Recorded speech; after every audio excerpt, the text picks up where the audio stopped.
जय भीम, जय प्रबुद्ध भारत, नमो बुद्धाय। साथियों, आज जानते हैं कि बुद्ध धर्म की है ਅਤੇ ਕਿਉਂ ਇਸ ਨੂੰ ਧਾਰਨ ਕਰਨਾ ਜ਼ਰੂਰੀ ਹੈ। ਅਸੀਂ ਦੇਖ ਸਕਦੇ ਹਾਂ ਕਿ ਜਦੋਂ ਅਸੀਂ ਬੁੱਧ ਧਰਮ ਦੇ ਵਿੱਚ ਦੀਕਸ਼ਾ ਲੈਂਦੇ ਹਾਂ ਤੇ ਉਦੋਂ ਸਾਨੂੰ ਕੁਝ ਗੱਲਾਂ ਸਿਖਾਈਆਂ ਜਾਂਦੀਆਂ। ਅੱਜ ਅਸੀਂ ਉਹਨਾਂ ਗੱਲਾਂ ਦੇ ਉੱਤੇ ਹੀ ਵਿਚਾਰ ਕਰਦੇ ਹਾਂ ਤਾਂ ਜੋ ਅਸੀਂ ਘਰ ਵਿੱਚ ਬੈਠੇ ਹੀ ਬੁੱਧ ਧਰਮ ਦੇ ਨਾਲ ਜੁੜ ਸਕੀਏ। ਇਸ ਵਿੱਚ ਸਭ ਤੋਂ ਪਹਿਲਾਂ ਸਾਨੂੰ ਇਹ ਤਿੰਨ ਛਾੜਨਾ ਔਰ ਪੰਜ ਸ਼ੀਲ ਦਿੱਤੇ ਜਾਂਦੇ ਆ, ਜਿਸ ਦੇ ਵਿੱਚ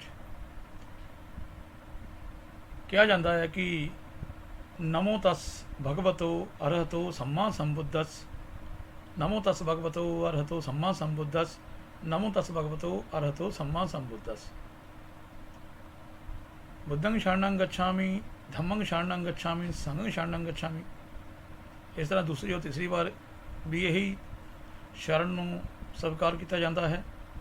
ਉਸ ਤੋਂ ਬਾਅਦ ਪੰਜ ਸ਼ੀਲ ਬੋਲੇ ਜਾਂਦੇ ਆ। ਪਾਣਾਤੀਪਾਤਾ ਵੇਰਮਣੀ ਸਿੱਖਾ ਪਦੰ ਸਮਾਦਿਆਮੀ, ਅਧਿਨਦਾਨਾ ਵੇਰਮਣੀ ਸਿੱਖਾ ਪਦੰ ਸਮਾਦਿਆਮੀ, ਕਾਮੇਸ਼ੂ ਮਿੱਛਾਚਾਰਾ ਵੇਰਮਣੀ ਸਿੱਖਾ ਪਦੰ ਸਮਾਦਿਆਮੀ, ਮੂਸਾਵਾਦਾ ਵੇਰਮਣੀ ਸਿੱਖਾ ਪਦੰ ਸਮਾਦਿਆਮੀ, ਸੁਰਾ ਮੇਰਾ ਮਜ ਬਮਾਦ ਉਠਾਣਾ ਵੇਰਮਣੀ ਸਿੱਖਾ ਪਦੰ ਸਮਾਦਿਆਮੀ। ਹੁਣ ਅਸੀਂ ਗੱਲ ਕਰਦੇ ਹਾਂ ਇਹਨਾਂ ਦੀ ਕਿ ਨਮੋ ਤਸ ਭਗਵਤੋ ਅਰਹਤੋ ਸੰਮਾ ਸੰਬੁੱਧਸ ਕਾਹਤੇ ਕਿਹਾ ਜਾਂਦਾ ਹੈ, ਕਿਉਂ ਇਹ ਲਾਈਨ ਸਭ ਤੋਂ ਪਹਿਲਾਂ ਬੋਲੀ ਜਾਂਦੀ ਹੈ। ਤਾਂ ਇਸ ਦੇ ਬਾਰੇ ਤੁਸੀਂ ਦੇਖ ਸਕਦੇ ਹੋ ਕਿ ਅਸੀਂ ਉਸ ਭਗਵਾਨ ਨੂੰ ਨਮਨ ਕਰਦੇ ਹਾਂ ਜਿਸ ਨੇ ਆਪਣੇ ਮਨ ਦੇ ਸਾਰੇ ਵਿਕਾਰਾਂ ਤੋਂ ਮੁਕਤੀ ਪ੍ਰਾਪਤ ਕਰ ਲਈ ਹੁੰਦੀ ਹੈ। ਮਨ ਦੇ ਵਿਕਾਰ ਕਿਹੜੇ ਹੁੰਦੇ ਆ? ਕਾਮ, ਕ੍ਰੋਧ, ਲੋਭ, ਮੋਹ, ਹੰਕਾਰ, ਜਿਸ ਦੇ ਨਾਲ ਮਨ ਦੇ ਵਿੱਚ ਨਫ਼ਰਤ, ਡਰ, ਵੈਰ ਵਿਰੋਧ ਆਦਿ ਕਈ ਤਰ੍ਹਾਂ ਦੇ ਵਿਕਾਰ ਪੈਦਾ ਹੋ ਜਾਂਦੇ ਆ। ਔਰ ਜਿਹੜਾ ਪ੍ਰਾਣੀ, ਜਿਹੜਾ ਮਨੁੱਖ ਇਹ ਸਾਰੀਆਂ ਚੀਜ਼ਾਂ ਆਪਣੇ ਮਨ ਦੇ ਵਿੱਚੋਂ ਖਤਮ ਕਰ ਲੈਂਦਾ ਆ, ਉਹ ਸਮਯਕ ਸੰਬੁੱਧ ਬਣ ਜਾਂਦਾ ਆ। ਔਰ ਅਸੀਂ ਜੇਕਰ ਬੁੱਧ ਦੀ ਛਣ ਵਿੱਚ ਜਾਣਾ ਤਾਂ ਸਾਨੂੰ ਸਮਯਕ ਸੰਬੁੱਧ ਨੂੰ ਹੀ ਨਮਨ ਕਰਨਾ ਪੈਣਾ, ਅਰਹਤਾਂ ਨੂੰ ਨਮਨ ਕਰਨਾ ਪੈਣਾ। ਜਿਸ ਰਾਸਤੇ ਅਸੀਂ ਚੱਲਣਾ ਆ ਉਸੇ ਰਾਸਤੇ ਦੇ ਜਿਹੜੇ ਪਹੁੰਚੇ ਹੋਏ ਆ ਉਹਨਾਂ ਨੂੰ ਅਸੀਂ ਨਮਨ ਕਰਦੇ ਹਾਂ।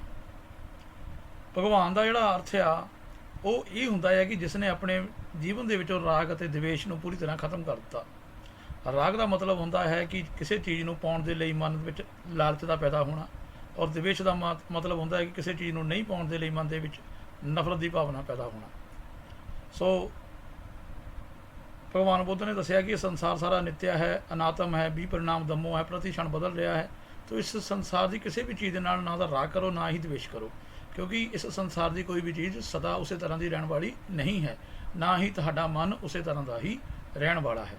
ਸੋ ਇਹ ਬਦਲਦਾ ਰਹਿੰਦਾ ਹੈ। ਸੋ ਬਦਲਣ ਵਾਲੀ ਚੀਜ਼ ਝੂਠ ਹੁੰਦੀ ਹੈ, ਇਸ ਲਈ ਝੂਠ ਦੇ ਵਿੱਚ ਕਦੀ ਵੀ ਵਿਸ਼ਵਾਸ ਨਾ ਕਰੋ। ਇਸ ਨੂੰ ਅਨਿੱਤਿਆ ਹੀ ਸਮਝੋ ਕਿ ਬਦਲਣ ਵਾਲੀ ਹੈ। ਔਰ ਅਰਹਤ ਦਾ ਮਤਲਬ ਹੁੰਦਾ ਹੈ ਕਿ ਜਿਸ ਨੇ ਆਪਣੇ ਮਨ ਦੇ ਵਿਕਾਰਾਂ ਤੋਂ ਸਭ ਖਤਮ ਕਰਤੇ। ਹੁਣ ਉਸ ਦਾ ਮਨ ਕਿਸੇ ਵੀ ਵਿਕਾਰ ਵਸਤੂ ਅਤੇ ਵਿਚਾਰ ਦੇ ਨਾਲ ਨਹੀਂ ਜੁੜਦਾ, ਜੋ ਕਿ ਸਦਾ ਆਜ਼ਾਦ ਰਹਿੰਦਾ ਹੈ। ਸੋ ਇਹ ਹੁੰਦਾ ਹੈ ਨਮੋ ਤਸ ਭਗਵਤੋ ਅਰਹਤੋ ਸੰਮਾ ਸੰਬੁੱਧ ਦਾ ਮਤਲਬ।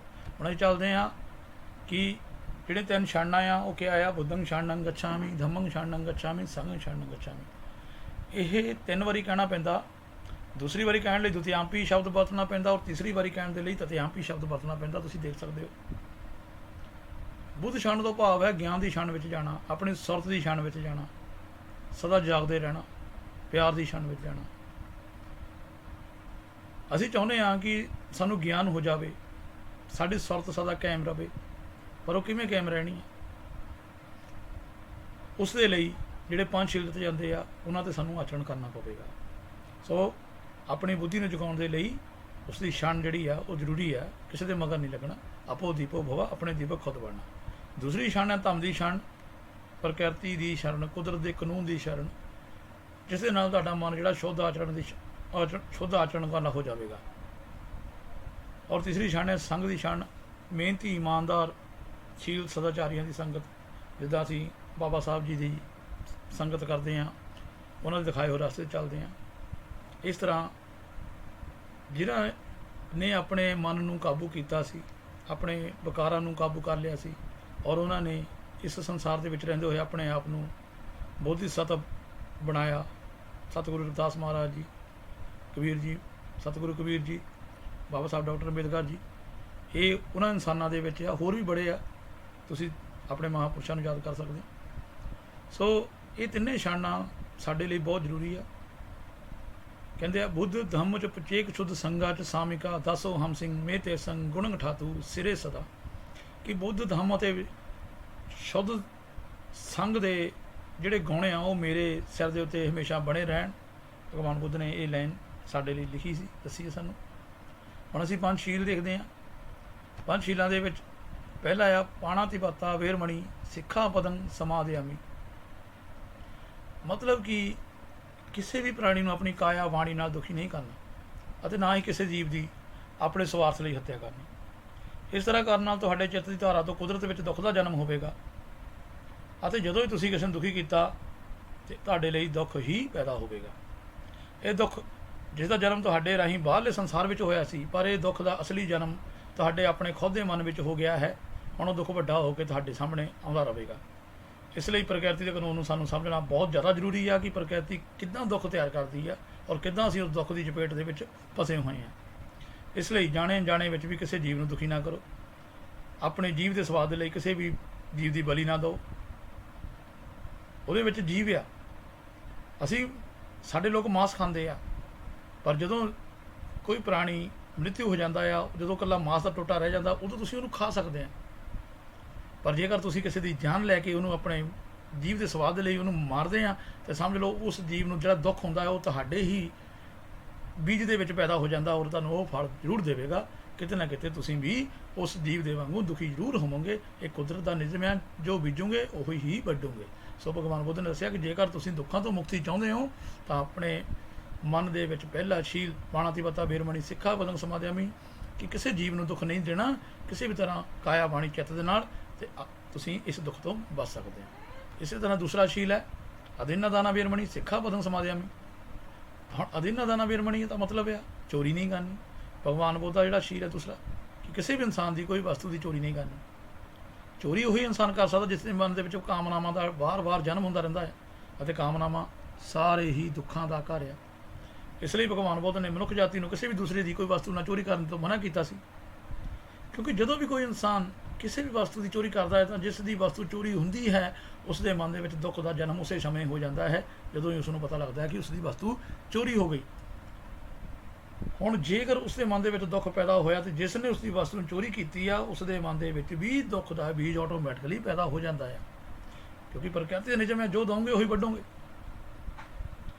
इस संसार में आके बातें सीखी हैं दो, दुख देने से दुखो सुख देने से सुख। सो जेकर ਤੁਹਾਡੀ ਚੋਰੀ ਕਰਕੇ ਉਸ ਦੇ ਮਨ ਦੇ ਵਿੱਚ ਦੁੱਖ ਗਿਆ ਤਾਂ ਇਹ ਦੁੱਖ ਤੁਹਾਡੇ ਕੋਲ ਹੀ ਵਾਪਸ ਕਈ ਗੁਣਾ ਵੱਧ ਕੇ ਆਉਣ ਵਾਲਾ ਹੈ। ਇਹ ਵੀ ਕੁਦਰਤ ਦਾ ਨਿਯਮ ਹੈ। ਇਸ ਕੁਦਰਤ ਨੂੰ ਨਿਯਮ ਨੂੰ ਸਮਝੋ। ਭਗਵਾਨ ਬੁੱਧ ਦਾ ਧਰਮ ਧਾਰਨ ਕਰਨ ਦਾ ਮਤਲਬ ਹੀ ਹੈ ਕੁਦਰਤ ਦੇ ਨਿਯਮਾਂ ਨੂੰ ਸਮਝਣਾ। ਇਹ ਸਾਇੰਸ ਦਾ ਕੰਮ ਹੈ ਕਿ ਤੁਸੀਂ ਇਸ ਨੂੰ ਆਪਣੇ ਅੱਖਾਂ ਖੁੱਲੀਆਂ ਦੇ ਉੱਤੇ ਦੇਖ ਸਕਦੇ ਹੋ। ਇਸੇ ਤਰ੍ਹਾਂ ਤੀਸਰਾ ਜਿਹੜਾ ਸ਼ੀਲ ਹੈ ਕਾਮੇਸ਼ੂ ਮਿੱਛਾਚਾਰਾ ਵੇਰਮਣੀ ਸਿੱਖਾ ਪਦੰ ਸਮਾਧਿਆਮੀ।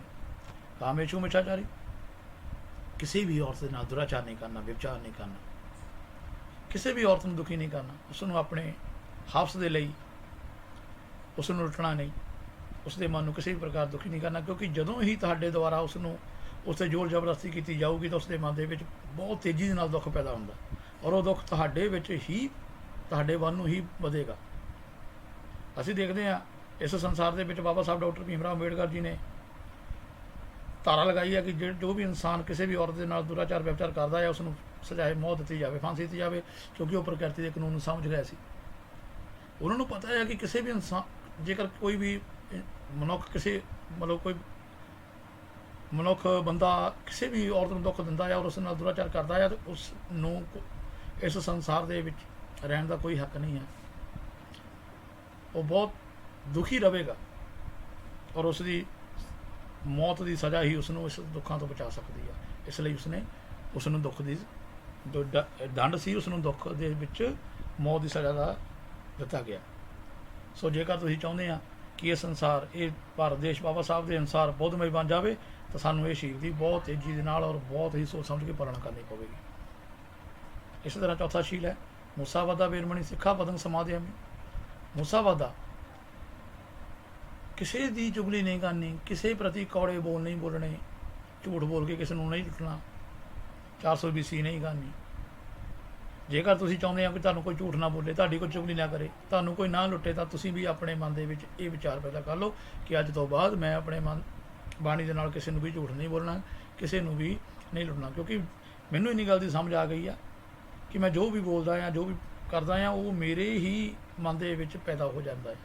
ਸੋ ਅੱਜ ਤੱਕ ਮੈਂ ਜੋ ਕਰਮ ਕਰ ਲਿਆ ਉਸ ਤੋਂ ਮੈਂ ਮਾਫੀ ਮੰਗਦਾ ਹਾਂ, ਔਰ ਉਹਨਾਂ ਦਾ ਫਲ ਤਾਂ ਮੈਂ ਭੋਗਣਾ ਹੀ ਭੋਗਣਾ ਆ। ਪਰ ਅੱਜ ਤੋਂ ਬਾਅਦ ਮੈਂ ਨਵਾਂ ਫਲ ਜਿਹੜਾ ਆ ਵੀ ਇੱਦਾਂ ਦਾ ਤਿਆਰ ਨਹੀਂ ਕਰਨਾ ਜਿਹਦੇ ਵਿੱਚ ਆਉਣ ਵਾਲੇ ਸਮੇਂ ਦੇ ਵਿੱਚ ਵੀ ਮੈਨੂੰ ਕੋਈ ਇੱਦਾਂ ਦਾ ਵਾਤਾਵਰਨ ਮਿਲੇ ਜਿਸ ਦੇ ਵਿੱਚ ਮੈਨੂੰ ਠੱਗਿਆ ਜਾਵੇ, ਮੈਨੂੰ ਲੁੱਟਿਆ ਜਾਵੇ। ਔਰ ਇਹ ਪ੍ਰਕਿਰਤੀ ਦੀ ਮੋਹ ਮਾਇਆ ਹੀ ਸਾਨੂੰ ਲੁੱਟੀ ਜਾ ਰਹੀ ਆ। ਇਸ ਤੋਂ ਬਚਣਾ ਬਹੁਤ ਔਖਾ ਆ। ਭਗਵਾਨ ਬੁੱਧ ਸਾਨੂੰ ਇਸ ਤੋਂ ਹੀ ਬਚਾਉਣਾ ਚਾਹੁੰਦੇ ਸੀ। ਬਾਬਾ ਸਾਹਿਬ ਡਾਕਟਰ BR ਅੰਬੇਦਕਰ ਜੀ ਇਸ ਪ੍ਰਕਿਰਤੀ ਦੇ ਕਾਨੂੰਨ ਨੂੰ ਸਮਝ ਗਏ ਸੀ, ਔਰ ਇਸ ਦੇਸ਼ ਦੇ ਵਿੱਚ ਉਹਨਾਂ ਨੇ ਕਿਸੇ ਵੀ ਚੀਜ਼ ਦੇ ਨਾਲ ਆਪਣਾ ਮੋਹ ਨਹੀਂ ਪਾਇਆ। ਤਦ ਹੀ ਉਹ ਉਸ ਦੇਸ਼ ਦੇ ਵਿੱਚ ਬੋਧੀ ਸਤਿ ਔਰ ਵਿਸ਼ਵ ਰਤਨ ਬਣੇ ਆ। ਇਸੇ ਤਰ੍ਹਾਂ ਪੰਜਵਾਂ ਸ਼ੀਲ ਹੈ ਸੁਰਾ ਮੇਰੇ ਮੱਝ ਪਮਾਦ ਉਠਾਣਾ ਵੀਰਮਣੀ ਸਿੱਖਾ ਬਦਨ ਸਮਾਧਿਆ।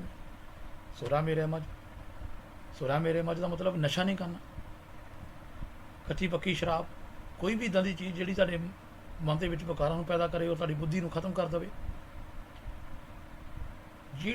ਜਿਹੜਾ ਨਸ਼ਾ ਸਾਡੀ ਬੁੱਧੀ ਨੂੰ ਖਤਮ ਕਰ ਦਿੰਦਾ ਆ, ਉਹ ਸਾਡੇ ਤੋਂ ਤਰ੍ਹਾਂ ਤਰ੍ਹਾਂ ਦੇ ਕੰਮ ਕਰਵਾਉਂਦਾ। ਫਿਰ ਅਸੀਂ ਨਸ਼ੇ ਦੇ ਵਿੱਚ ਕਦੀ ਵੀ ਸਹੀ ਫੈਸਲਾ ਨਹੀਂ ਕਰ ਸਕਦੇ, ਔਰ ਇਸ ਦੇ ਨਾਲ ਦੁੱਖ ਵੱਧਦੇ ਆ। ਔਰ ਅਸੀਂ ਸਮਝ ਗਏ ਹਾਂ ਕਿ ਜਦੋਂ ਹੀ ਅਸੀਂ ਕੋਈ ਦੁੱਖ ਵਾਲਾ ਕੰਮ ਕਰਦੇ ਹਾਂ, ਤਾਂ ਦੁੱਖ ਸਾਡਾ ਪਿੱਛਾ ਐਵੇਂ ਕਰਦਾ ਜਿਵੇਂ ਬਲਦ ਦੀ, ਜਿਹੜੇ ਬਲਦ ਹੁੰਦਾ ਉਹਦੀ ਗੱਡੀ ਦੇ ਪਿੱਛੇ ਜਿਹੜੇ ਚੱਕੇ ਹੁੰਦੇ ਆ ਉਹ ਪਿੱਛਾ ਕਰਦੇ ਆ। ਮਤਲਬ ਜਿੱਥੇ ਵੀ ਉਹ ਬਲਦ ਜਾਊਗਾ, ਪਿੱਛੇ ਗੱਡਾ ਬੰਨਿਆ ਉਹਦੇ, ਉਹ ਪਿੱਛੇ ਪਿੱਛੇ ਚੱਲਦਾ ਰਹਿੰਦਾ ਆ, ਉੱਥੋਂ ਕਦੀ ਵੀ ਉਹ ਬਚ ਨਹੀਂ ਸਕਦਾ, ਉਹਦਾ ਪਿੱਛਾ ਕਰਦਾ ਆ। ਤੁਸੀਂ ਭਾਵੇਂ ਫਿਰ ਅਮਰੀਕਾ, ਕੈਨੇਡਾ, ਇਸ ਵਰਲਡ ਦੇ ਵਿੱਚ ਕਿਤੇ ਵੀ ਚਲੇ ਜਾਓ, ਜੇਕਰ ਤੁਸੀਂ ਇਹੋ ਜਿਹੇ ਕਰਮ ਕਰਦੇ ਰਹੋਗੇ ਤਾਂ ਤੁਸੀਂ ਕਿਤੇ ਵੀ ਜਾ ਕੇ ਸੁਖੀ ਨਹੀਂ ਰਹਿ ਪਾਓਗੇ, ਤੁਹਾਡਾ ਮਨ ਕਿਤੇ ਵੀ ਸ਼ਾਂਤ ਨਹੀਂ ਹੋਵੇਗਾ। ਸੋ ਹਰ ਇੱਕ ਦਾ ਭਲਾ ਕਰੋ, ਇਹਨਾਂ ਪੰਜਾਂ ਸ਼ੀਲਾਂ ਤੇ ਆਚਰਣ ਕਰੋ। ਇਹੀ ਭਗਵਾਨ ਬੁੱਧ ਦੀ ਸਾਡੇ ਲਈ ਸਿੱਖਿਆ ਆ ਕਿ ਜੇਕਰ ਤੁਸੀਂ ਆਪਣੇ ਦੁੱਖਾਂ ਤੋਂ ਮੁਕਤੀ ਪਾਉਣਾ ਚਾਹੁੰਦੇ ਆ, ਭਗਵਾਨ ਬੁੱਧ ਦਾ ਕੋਈ ਧਰਮ ਜਿਹੜਾ ਆ ਉਹ ਕਿਸੇ ਆਮ ਬੰਦੇ ਲਈ, ਹਰ ਇੱਕ ਬੰਦੇ ਲਈ ਹੈ। ਹਰ ਇੱਕ ਪ੍ਰਾਣੀ ਬੁੱਧ ਦੀ ਸ਼ਾਨ ਵਿੱਚ ਆ ਸਕਦਾ ਹੈ, ਧੰਮ ਦੀ ਸ਼ਾਨ ਵਿੱਚ ਆ ਸਕਦਾ, ਸੰਘ ਦੀ ਸ਼ਾਨ ਵਿੱਚ ਆ ਸਕਦਾ। ਸਭ ਦੇ ਲਈ ਖੁੱਲ੍ਹਾ ਰਸਤਾ ਹੈ, ਔਰ ਇਹ ਰਸਤਾ ਤੁਹਾਨੂੰ ਮੁਕਤੀ ਤੱਕ ਲੈ ਕੇ ਜਾਊਗਾ, ਤੁਹਾਡੇ ਦੁੱਖਾਂ ਤੋਂ ਤੁਹਾਨੂੰ ਮੁਕਤ ਕਰਾਊਗਾ। ਸੋ ਜਿਹੜੇ ਵੀ ਸਾਡੇ ਮਨੁੱਖ ਜਾਤ ਦੇ ਵਿੱਚ ਅੱਜ ਤੱਕ ਭਗਵਾਨ ਬੁੱਧ ਦੇ ਧਰਮ ਨੂੰ ਧਾਰਨ ਨਹੀਂ ਕਰ ਸਕੇ, ਉਹ ਜਲਦ ਤੋਂ ਜਲਦ ਭਗਵਾਨ ਬੁੱਧ ਧਰਮ ਨੂੰ ਧਾਰਨ ਕਰ ਲੈਣ, ਤਾਂ ਜੋ ਇਸ ਸੰਸਾਰ ਦੇ ਵਿੱਚ ਦੁੱਖਾਂ ਤੋਂ ਮੁਕਤੀ ਦਾ ਉਪਾਅ ਕੀਤਾ ਜਾਵੇ। ਕੋਈ ਵੀ ਪ੍ਰਾਣੀ ਕਿਸੇ ਵੀ ਪ੍ਰਾਣੀ ਨੂੰ ਦੁੱਖ ਨਾ ਦੇ ਸਕੇ, ਔਰ ਅਸੀਂ ਮਨੁੱਖ ਜੂਨ ਦੇ ਵਿੱਚ ਰਹਿੰਦੇ ਹੋਏ ਉਹ ਸੁੱਖ ਸਹੂਲਤ ਵਾਲੀ ਵਿਵਸਥਾ ਦੇਖ ਸਕੀਏ।